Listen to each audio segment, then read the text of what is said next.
know it's true. It's all because of you. And if I made it through, it's all because of you.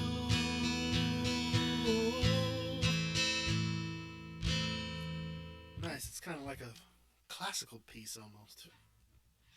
Hi, I'm Mano Reza. Welcome to my channel. Normally, I reserve my channel for performances, but this single dropped and it had a profound effect on me, and a lot of people are talking about it. So I thought I'd give my 2 cents as well. I don't know if you haven't heard the Now and Then, the new Beatles single. I suggest you go and listen to it um, and sort of get your own thoughts on it. Um, I've been a huge Beatle fan and a John Lennon fan in particular for many years since I was a teenager. The Beatles were part of what first got me into music. And if you're familiar with a lot of the sort of home recording and demo work that John Lennon did, the original demo for that was the source of this new song is very typical of a lot of the demos that John Lennon recorded at home in the late 70s and in 1980, right before his untimely death. Um, Back in the late 80s, there was a radio show called the Lost Lennon Tapes where I guess his estate and Yoko had found all these tapes that he had.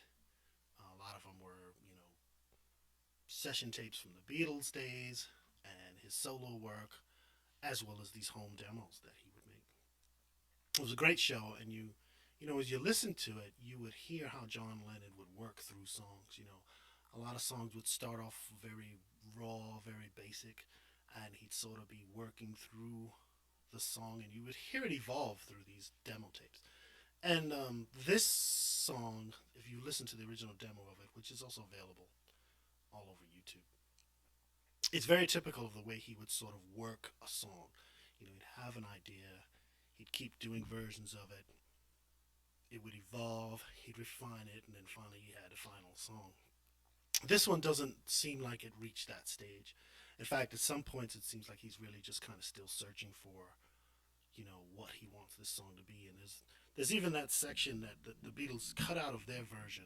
Paul and Ringo, George, where there was kind of a pre-chorus where he sings "I don't want to lose you," and they cut that out. It does in the original demo. It does kind of sound like John's sort of meandering a little bit off and trying to find a cohesive song. So I can't say I blame them for cutting that part out. It does make their version a little more cohesive, a little more structured. Um, I know I've been hearing some people saying that they're not happy with the fact that that was cut out because it kind of really captures a lot of what John was saying in this markup of what would have eventually maybe been a song. Another commentator I was watching said that you know even though he recorded this in '77 or '78, by the time he got to Double Fantasy and the songs he was working on for Milk and Honey, he didn't include this in any of that. So maybe it was something that he just felt wasn't ready for completion, or not something that he was interested in. Although it is interesting that, according to what I've heard, that he had written the words for Paul on the tape, and I think has a lot to do with why Paul McCartney, his old friend and former collaborator in the Beatles, why Paul probably felt personally responsible for finishing this, and it brought something out of Paul. You can tell on the final recording of the single. So um, I'll get into the now get into what I think about this version that the Beatles have released. Um, in general, I love it. I can't stop listening to it.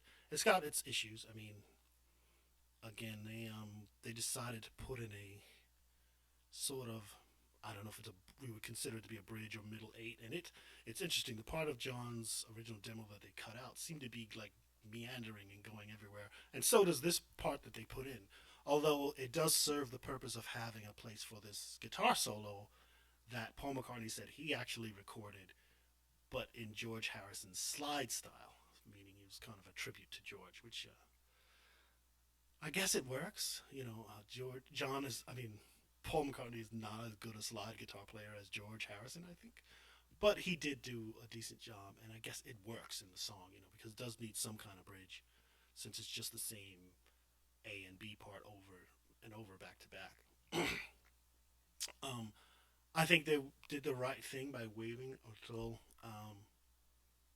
the technology caught up to where they could separate John's voice, and not only that, I mean, this technology that Peter Jackson has come up with his the people he works with is amazing. It's incredible, and the way it brought John's voice out, it not only got rid of every other noise, but it's very clear, and there's even bass and depth to it. It sounds like, you know, it's like bringing John back from the dead and putting him in front of a studio mic. It was really impressive how well his voice sounds in this.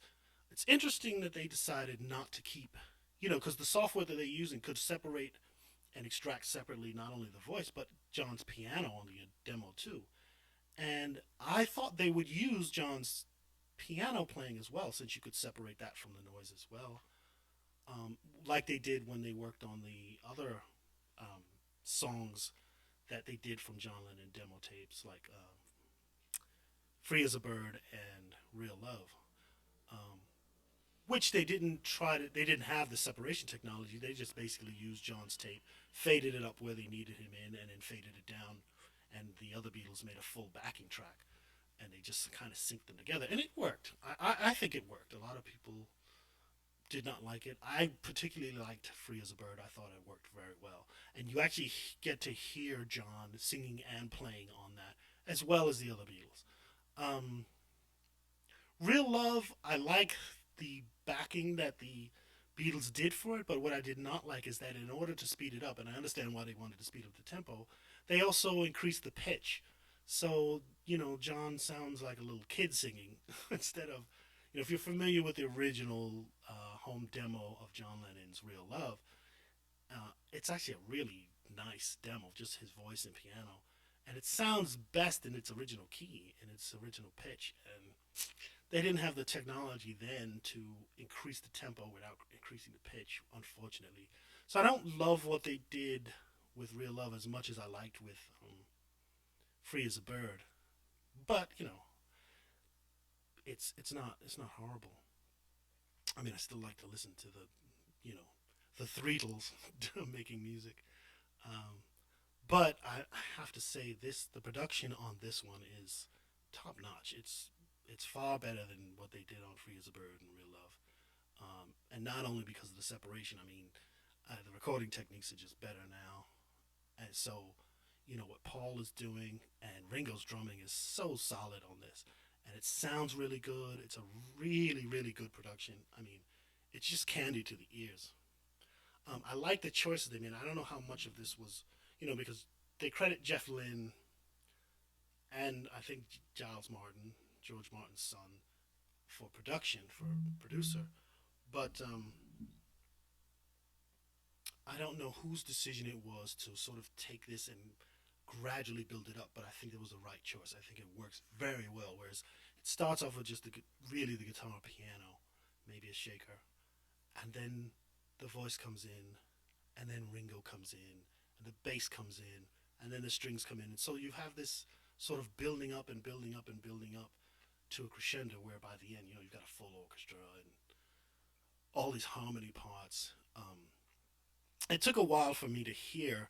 I'd been reading how there were samples of the Beatles song "Because" from Abbey Road, and "Here, There, and Everywhere" from Revolver. Those background harmonies were incorporated into this recording. It's really hard to hear it, but it does happen like around that guitar solo area or the chorus. You can listen for yourself. They are in there. At first, I didn't hear them, but someone pointed out where they were, and it's like, oh yeah, it is in there. So that I think that whole idea to sort of build this track up into a crescendo, it was an excellent, excellent choice. Um, The other thing I notice about this, a lot of this is Paul. I mean, Ringo's doing his job for sure. Again, Ringo's laying such a solid beat here, and it's really what gives it its feel. But it's interesting how even now, at 80 years old, something about John Lennon brings out the best in Paul McCartney, even to this day. And you can hear it. You can hear it because a lot of what this is what Paul has done. Um, you know, Redoing the parts, having the orchestra come in. I'm sure he wrote that bridge. That's in the song. He put in the slide guitar solo. It really brought something out in Paul, and I think it's uh, it's great stuff. I mean, yeah, there are a couple of issues. That one place in the first chorus where John's demo didn't really have him sing anything solid and clear, so Paul sort of does that verse for him, does that pre-chorus for him, but you can hear the age in Paul's voice now, which is kind of bittersweet. But I do give him credit for not using AI to de-age his voice, which he could have done easily. I know other people are doing it.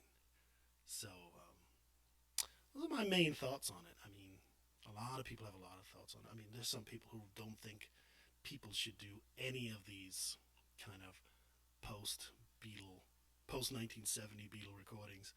They think you should just keep it pure, keep it to what it was, don't mess with it. I'm not particularly one for that. I love when they, when they've gotten together and worked on stuff, and so what if it doesn't come out perfect? It's more output by the Beatles, for a fan. I just love it. And this song in particular, I don't know. There's just something about it. I can't stop listening to it. John's melody is very haunting, and what Paul and Ringo have done, and George's original rhythm guitar part is just really good production to me. So I love it. I think it's great. Many don't, and many won't, but that's okay too. They wanted to do it. Paul had said he was going to do it, and he did it, and I have to admire that. He's being a man of his word, and there will be plenty of more Beatle output, Beatle product, but this is the last new song, so it's special. Uh, it's something that will not really happen again, not like that. So I'm also really enjoying it on that level as well. But that's my thoughts. What do you think? Did you like it? Did it work for you? Is it horrible for you? You can. I'd love to know what people think about it. Anyway, until next time.